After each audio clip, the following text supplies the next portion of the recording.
perkenalkan nama saya Lifta Fadila Inaya dari Prodi S1 Keperawatan dengan nomor induk mahasiswa 202 330 6022. Di sini saya akan menyampaikan beberapa materi yang sudah saya dapat dari pelajaran Pancasila. Yang pertama, ada apa itu Pancasila? Yang kedua ada sejarah Pancasila. Yang ketiga ada Pancasila secara filsafat. Yang keempat ada ciri sistem filsafat Pancasila. Yang kelima ada Pancasila sebagai ideologi bangsa. Yang keenam ada fungsi Pancasila sebagai ideologi negara. Yang ketujuh ada sejarah perkembangan ideologi Pancasila dari masa ke masa.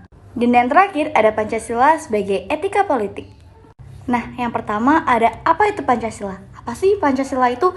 Pancasila adalah dasar negara Indonesia, terdiri dari dua bahasa, yaitu Panca dan Sila. Panca yang berarti 5 dan Sila yang berarti asas.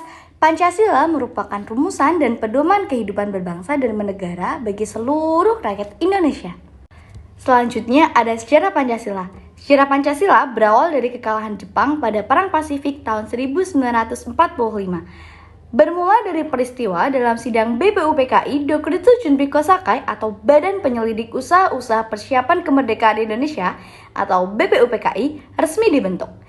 Dalam sejarahnya, BPUPKI menjalankan sidang pertamanya secara resmi pada tanggal 29 Mei sampai 1 Juni 1945. Dalam sidang ini, sejumlah tokoh menyampaikan pidatonya terkait rumusan asas dasar negara.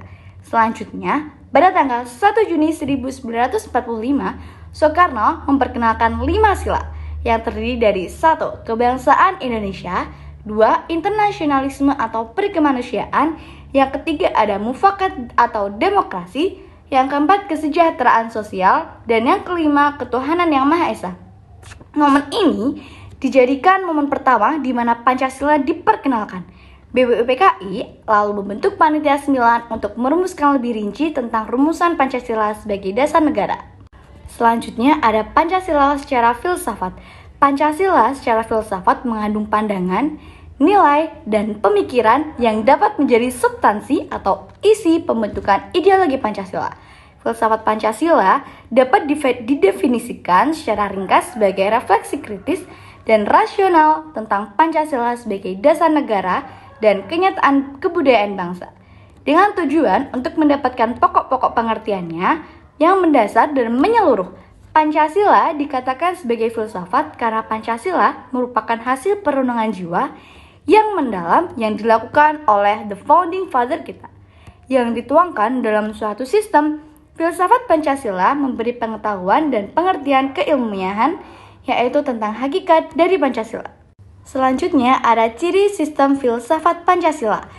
Ciri sistem filsafat Pancasila itu ada 2. Yang pertama, sila Pancasila merupakan satu kesatuan sistem yang bulat dan utuh. Dengan kata lain, apabila tidak bulat atau tidak utuh, satu sila dengan sila yang lainnya terpisah-pisah, maka itu bukan Pancasila. Yang kedua, susunan Pancasila dengan suatu sistem yang bulat dan utuh. Selanjutnya, Pancasila sebagai ideologi bangsa. Pancasila sebagai ideologi merupakan penuntun bagi negara dan masyarakat untuk mewujudkan cita-cita masyarakat yang adil dan makmur melalui pembangunan nasional. Pancasila sebagai ideologi negara, yang berarti Pancasila dijadikan ideologi sebagai pedoman oleh masyarakat Indonesia dalam menjalankan kehidupannya. Nilai-nilai yang terkandung dalam 5 kelima asas Pancasila menjadi landasan masyarakat dalam bersosialisasi, kehidupan beragama, hak asasi manusia, dan bekerja sama. Selanjutnya, fungsi Pancasila sebagai ideologi negara. Yang pertama, tidak bulat atau tidak utuh, satu sila dengan sila yang lainnya terpisah-pisah, maka itu bukan Pancasila. Yang kedua, susunan Pancasila dengan suatu sistem yang bulat dan utuh. Selanjutnya, Pancasila sebagai ideologi bangsa. Pancasila sebagai ideologi merupakan penuntun bagi negara dan masyarakat untuk mewujudkan cita-cita masyarakat yang adil dan makmur melalui pembangunan nasional. Pancasila sebagai ideologi negara, yang berarti Pancasila dijadikan ideologi sebagai pedoman oleh masyarakat Indonesia dalam menjalankan kehidupannya. Nilai-nilai yang terkandung dalam 5 kelima asas Pancasila menjadi landasan masyarakat dalam bersosialisasi, kehidupan beragama, hak asasi manusia, dan bekerja sama. Selanjutnya, fungsi Pancasila sebagai ideologi negara. Yang pertama, berfungsi untuk memberikan kepada masyarakat Indonesia agar bisa mengembangkan sekaligus memelihara identitas bangsa Indonesia. Yang kedua, memberikan pengawasan terhadap setiap perilaku masyarakat serta bersikap kritis terhadap berbagai macam usaha agar cita-cita bangsa yang ada di dalam Pancasila dapat terwujud. Yang ketiga, mengarahkan seluruh bangsa Indonesia supaya bisa mencapai tujuannya, terutama yang berkaitan dengan cita-cita bangsa Indonesia.